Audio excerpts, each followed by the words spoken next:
हाँ तो चलिए स्वागत है एक बार फिर से ईट छत्तीसगढ़ यूट्यूब चैनल की और एक नई वीडियो पे। आज हो गया है 20 नवंबर। बताएंगे छत्तीसगढ़ की तमाम बड़ी खबर। जी हाँ, बताएंगे छत्तीसगढ़ सभी जिलों के ताज़ा हालचाल। साथ ही साथ हम आपको बताएंगे छत्तीसगढ़ के शिक्षा विभाग की नई घोषणा। साथ ही साथ खेती किसानों को लेकर और स्वास्थ्य संबंधित तमाम बड़ी खबर छत्तीसगढ़ से संबंधित आज के इस वीडियो पर है। तो वीडियो को पूरा देखिएगा और नए हो तो चैनल को सब्सक्राइब करके बेल आइकन जरूर से दबा दीजिए, क्योंकि छत्तीसगढ़ से जुड़ी तमाम बड़ी खबर या अपडेट हम इस चैनल के माध्यम से आप लोगों तक पहुँचाते रहते हैं। हाँ तो चलिए खबरों का सिलसिला को शुरू करते हैं और आज की पहली बड़ी खबर हम आपको सुनाते हैं। बीएसएफ के हेलीकॉप्टर में तकनीकी खराबी, अचानक हुआ लैंडिंग, जाने क्या हुआ आगे। तो चलिए गरियाबंद जिले में एक हेलीकॉप्टर की आपात लैंडिंग की खबर सामने आई है। मिली जानकारी के अनुसार लैंडिंग दर्रीपारा कैंप के पास हुई है। हेलीकॉप्टर में तकनीकी खराबी की बात सामने आई है।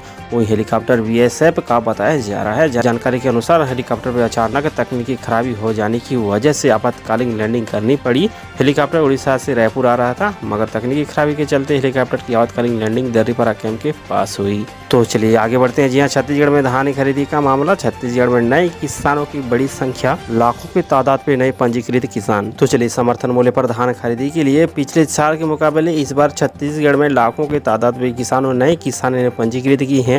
जहाँ गिरदावरी के बाद कई जमीन हेक्टेयर भी बढ़ गई है और किसानों के साथ जमीन का रकबा भी साथ ही साथ बढ़ गया है।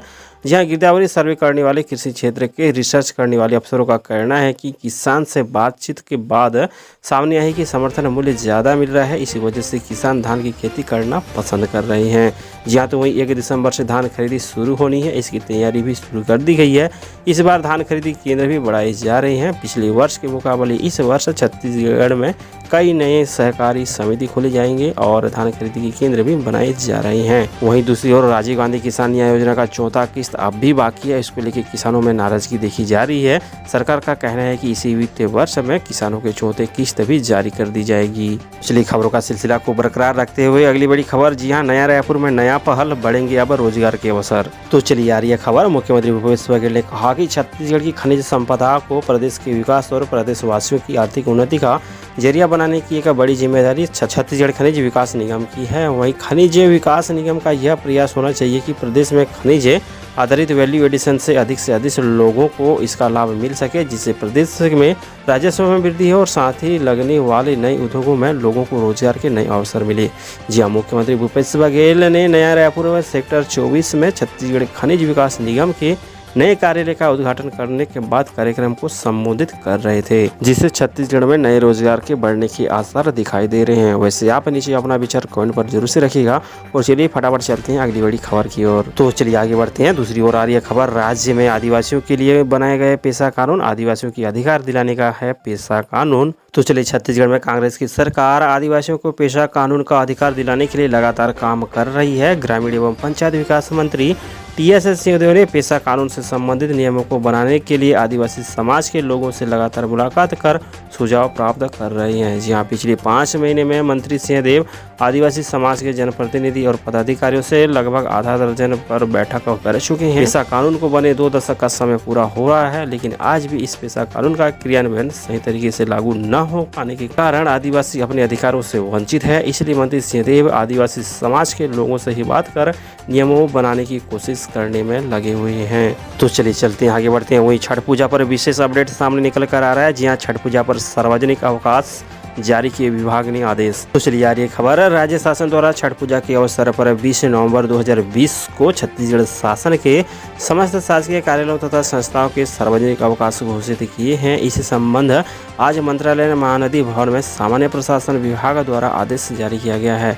वहीं हम आपको बता के चले कि यह अवकाश राज्य शासन द्वारा नेगोशिएबल इंस्ट्रूमेंट एक्ट 1881 के तहत घोषित किया गया है। गौरतलब है कि मुख्यमंत्री भूपेश बघेल के निर्देशन में राज्य शासन द्वारा गत वर्ष से प्रदेश में तीजा हरेली पर्व, छठ पूजा, माता कर्मा जयंती और विश्व आदिवासी दिवस पर प्रदेश में सार्वजनिक अवकाश घोषित किया जा रहा है। तो इस तरह से भाई आ रही है खबर। छत्तीसगढ़ में जो है छठ पूजा को लेकर सार्वजनिक अवकाश आज यानी कि 20 नवंबर को घोषित कर दी गई है। अपना विचार कमेंट नीचे जरूर से रखिएगा और चलिए चलते हैं अगली बड़ी खबर आपको सुनाते हैं। तो वहीं दूसरी ओर बड़ी खबर। जी हाँ, गरियाबंद मैनपुर से आ रही है। हजारों किसानों ने निकाली रैली, समर्थन मूल्य बढ़ाने की मांग। तो चलिए उदंती अभयारण्य क्षेत्र के हजारों किसानों ने बुधवार को मक्का, धान व उड़द का समर्थन मूल्य बढ़ाने की शीघ्र ही खरीदी प्रारंभ करने तथा धान खरीदी केंद्र, सोसाइटी और क्षेत्र में व्याप्त समस्या से तत्काल निराकरण की मांग को लेकर तहसील मुख्यालय मैनपुर में रैली निकाली। साथ ही एसडीएम कार्यालय पहुंचकर राज्यपाल व मुख्यमंत्री के नाम एसडीएम अंकिता सोम को ज्ञापन सौंपा गया है। जहां ग्राम पंचायत इंदा गांव, साबिन कचार, जांगड़ा, तुरेंगा, कोयबा, अमार सहित उदंती सीता नदी टाइगर रिजर्व क्षेत्र के किसानों ने लगभग 50 किलोमीटर मैनपुर अनुविभागीय मुख्यालय पहुंचकर बुधवार दोपहर 1 बजे वन विभाग मैदान से किसान नेताओं ने यह विज्ञापन सौंपे हैं। चलिए, आप देख रहे हैं इट छत्तीसगढ़ यूट्यूब चैनल। 20 नवंबर छत्तीसगढ़ की प्रमुख बड़ी खबर है। अगर आपने अभी तक हमारे इस चैनल को सब्सक्राइब नहीं किया तो सब्सक्राइब जरूर से कर लीजिए। वीडियो को लाइक भी और शेयर भी कर दीजिएगा, क्योंकि छत्तीसगढ़ के तमाम बड़ी अपडेट हम इस चैनल के माध्यम से आप लोग तक पहुंचाते रहते हैं। तो चलिए चलते हैं, दूसरी ओर आ रही है बड़ी खबर। कोरोना को लेकर रायपुर सख्त, चारों दिशाओं में एंट्री चेक पॉइंट। तो चलिए, राजधानी में कोरोना को दूसरी लहर से सुरक्षित रखने के स्वास्थ्य विभाग ने चारों दिशाओं में प्रवेश पॉइंट बनाने की तैयारी कर ली है, ताकि संक्रमित मरीजों की जांच कर उन्हें तत्काल इलाज उपलब्ध कराया जा सके। जिला स्वास्थ्य विभाग ने इसके लिए प्रशासन को प्रस्ताव भेजा है। जी हाँ, वहीं हम आपको बता के चले कि स्वास्थ्य विभाग के अनुसार प्रदेश में कोरोना की दूसरी लहर शुरू हो चुकी है। राजधानी राज्य का मुख्यालय होने की वजह से अन्य जिलों और राज्यों में लाखों लोग आना जाना रहता है। ऐसे में संक्रमण की रफ्तार को रोकने के लिए रायपुर शहर में प्रवेश वाले मार्गों को प्रवेश पॉइंट बनाने की तैयारी है। जहां यहां पर कोरोना जांच के केंद्र स्थापित किया जाएगा। इसमें यात्रियों का एंटीजन टेस्ट किट की जांच की जाएगी। यदि जांच के दौरान रिपोर्ट पॉजिटिव आती है तो पीड़ित के संबंधित जिलों को सूचना देकर मरीज को कोरोना अस्पताल में भर्ती करने की सुविधा और लक्षण रहित या कम लक्षण होने पर चिकित्सा परामर्श एवं होम आइसोलेशन रहने की दिशा और निर्देश जारी किए जाएंगे। तो चलिए आगे बढ़ते हैं। आ रही है भिलाई की खबर। जी हाँ, 15 दिसंबर तक जुड़ा सकते हैं मतदाता सूची पे अपना नाम। जी हाँ, भिलाई की खबर। रिसाली निगम में चुनाव कराने राज्य निर्वाचन आयोग ने पहल शुरू कर दी है। इसके लिए निगम क्षेत्र की निर्वाचक नामावली का विशेष संक्षिप्त पुनरीक्षणकरण अभियान जो कि 15 दिसंबर तक चलेगा। साथ ही रिसाली निगम के परिसीमन बाद मतदाता सूची को 40 वार्ड के हिसाब से अलग अलग किया जाएगा। कोरोना की वजह से संक्षिप्त पुनरीक्षण कार्य को रोक दिया गया है। अब 16 नवंबर से शुरू हुए मतदाता सूची संक्षिप्त पुनरीक्षण अभियान 15 दिसंबर तक चलेगा। अभियान रविवार को छुट्टी वाले दिन भी चलेगा। रिसाली निगम क्षेत्र मतदाता निर्धारित स्थान पर सुबह 10:30 बजे से शाम 5 बजे तक अपना नाम कटवा या फिर जुड़वा सकते हैं।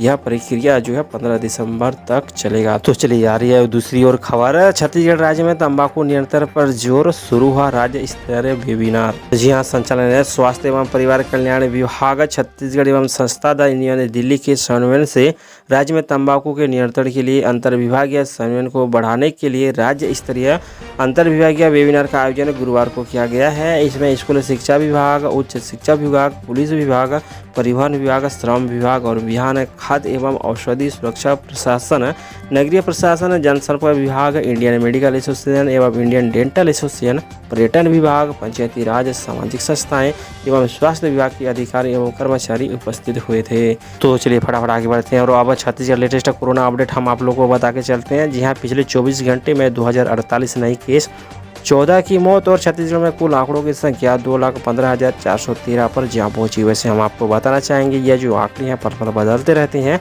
हो सके जो वीडियो हम लोग अपलोड करें तब तक जो आंकड़े कुछ और हो जाए। तो चलिए बताते हैं आप लोग को छत्तीसगढ़ लेटेस्ट अपडेट। तो चलिए, छत्तीसगढ़ में आज 2048 नए कोरोना संक्रमित मरीज मिले। वहीं स्वास्थ्य विभाग द्वारा जारी मेडिकल बुलेटिन अनुसार बीते 24 घंटे में 1402 मरीज स्वस्थ हुए हैं। वहीं दूसरी ओर 14 मरीज उपचार के दौरान मौत हो गई है। प्रदेश में अब तक 2646 कोरोना संक्रमित मरीजों की मौत हो चुकी है। आज 2048 नए संक्रमित मरीजों की पुष्टि होने के बाद कुल संक्रमितों की संख्या बढ़कर 2,15,413 हो गई है। वहीं अब तक 1,93,997 स्वस्थ हो चुके हैं। नए मरीज मिलने और डिस्चार्ज होने के बाद अब सक्रिय मरीजों की संख्या 18,770 हो गई है। छत्तीसगढ़ में शुरू हुई दाई दीदी क्लिनिक का शुभारंभ सीएम भूपेश बघेल ने दिखाई हरी झंडी। तो चलिए, सीएम भूपेश बघेल ने पूर्व प्रधानमंत्री इंदिरा गांधी के जन्म दिवस पर महिलाओं के लिए क्लिनिक दाई दीदी क्लिनिक का शुभारंभ किया है। मुख्यमंत्री ने पायलट प्रोजेक्ट के रूप में रायपुर, दुर्ग, भिलाई और बिलासपुर नगर निगम के लिए जो है 3 स्पेशल मोबाइल दाई दीदी क्लिनिक को अपने निवास से हरी झंडी दिखाकर रवाना किया। मुख्यमंत्री ने मोबाइल क्लिनिक के भीतर जाकर उपलब्ध सुविधाओं का अवलोकन भी किया और अपने ब्लड प्रेशर की जांच कराई। और साथ ही इस दाई दीदी स्पेशल क्लिनिक में डॉक्टर सहित सभी चिकित्सा स्टाफ महिलाएं ही होगी और केवल महिलाएं का ही निःशुल्क इलाज किया जाएगा। इस मौके पर सीएम भूपेश बघेल ने कहा कि दाई दीदी क्लिनिक देश में अपनी तरह का यह पहला क्लिनिक है जो केवल महिलाओं का इलाज करेगा।